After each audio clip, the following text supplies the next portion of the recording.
नमस्कार, मैं डॉक्टर मुकेश असीमित और आप देख रहे हैं मेरा यूट्यूब चैनल डॉक्टर मुकेश असीमित। और इसी पर एक साप्ताहिक कार्यक्रम हमने शुरू किया है व्यंग्य वाटिका नाम से, जिसमें मैं हर सप्ताह एक व्यंग्य रचना का पाठ करता हूं, मेरी स्वयं की रचित व्यंग्य रचना।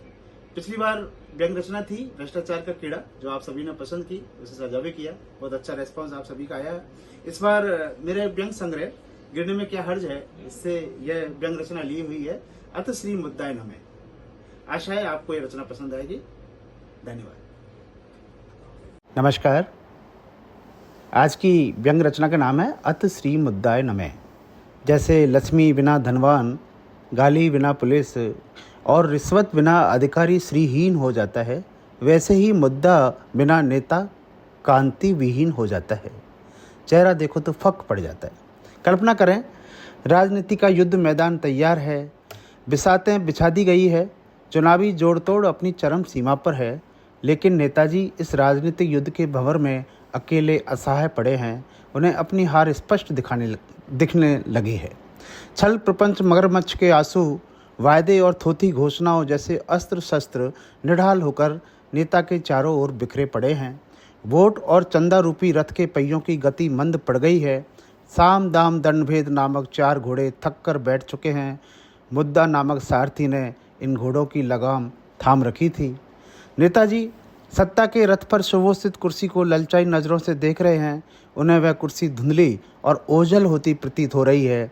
ऐसी विकट परिस्थिति में मुद्दा नामक सारथी ने अपना विराट स्वरूप धारण करना शुरू किया। देखो तो मुद्दा के विराट स्वरूप में जनता जनार्दन, चर अचर, संपूर्ण प्राणी मात्र और पुण्य पावन धरा समाहित थी।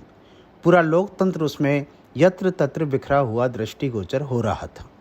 मुद्दा ने अवसर का लाभ उठाकर कहना प्रारंभ किया, हे नेता शिरोमणि, तुमने मुझे पहचाना नहीं। मैं मुद्दा हूँ, इस राजनीतिक रथ का सारथी। तुम सोचते हो कि छल प्रपंच के हथियारों, दल बदल और जोड़ तोड़ की राजनीति, मगरमच्छी आंसुओं और स्कैम घोटाले और भाई भतीजावाद के सहारे तुम सत्ता हासिल कर लोगे? कदापि नहीं। तुम्हें इस रथ को चलाने के लिए मेरी सहायता लेनी ही होगी। जब तक मैं इन साम दाम दंड और भेद रूपी घोड़ों की लगाम थाम कर इन्हें सही दिशा में नहीं दौड़ाऊंगा, तुम इस रथ को सत्ता की कुर्सी तक नहीं पहुंचा सकते। हे कुर्सी सिद्ध महारथी, मुद्दे होते नहीं, बनाए जाते हैं, गढ़े जाते हैं। अखबार और न्यूज़ चैनलों की मदद ली जाती है। नेताजी मुद्दों में से मुद्दा ढूंढते हैं, बाल की खाल में से मुद्दा खोजते हैं। जरा एक उदाहरण से समझिए। जैसे जाति एक मुद्दा है, अब हमें देखना है कि इसे कहाँ कहाँ घुसाया जा सकता है। ब्यूटी कंपटीशन, लड़के लड़कियों की सेटिंग, शादी ब्याह, जादू टोना, जंतर मंतर, अंगार भूवर आदि सब में जातीय आरक्षण होना चाहिए। बस ऐसे ही मुद्दों से नए मुद्दे निकल आते हैं। हे भाषणवीर, मुझे देखने के लिए पारखी नज़र चाहिए। मैं चर अचर जीव जंतु सबके रोम रोम में समाया हूँ। तुम नेताओं को बस बाल की खाल निकालना आता है, इसलिए मैं बाल रूप में सभी चर अचर में व्याप्त हूँ। तुम्हें बाल उखाड़ने की ज़रूरत नहीं है, तुम्हें बस बाल की खाल में छुपे मुद्दे उखाड़ने हैं।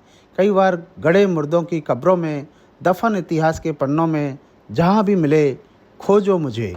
अखबार वालों और न्यूज़ चैनलों से सीखो कि कैसे मुद्दे बनाए जाते हैं, कैसे जनता के मुंह में मुद्दे ठूसे जाते हैं।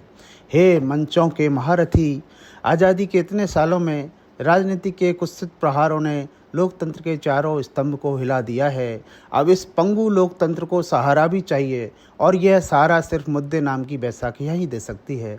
यही मुद्दे हैं जो राजनीति की घिसती गाड़ी में ग्रीसिंग का काम करते हैं। मुद्दे ढूंढो, उन्हें छापो, नारों और रैलियों में बजाओ, भूख हड़ताल करो, मुद्दे को खाओ, अपनी सेहत बरकरार रखो।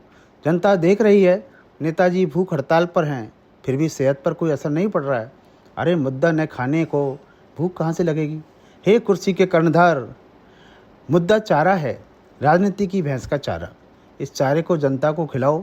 देखो, जनता रूपी भैंस दूध भी देगी और गोबर भी। सब दूध की बात करते हैं, गोबर की बात कोई नहीं करता। अरे अच्छा खिलाओगे तो गोबर भी अच्छा निकलेगा। जनता जो दूध देती है वह है टैक्स। इसी टैक्स से सरकारें चलती है, सरकार के नुमाइंदों के घर पलते हैं। और रही बात गोबर की, तो यह वोट गोबर नहीं वोट की खाद कही है। राजनीति की लहलाती फसल में खाद, और वह खाद भी जनता देती है।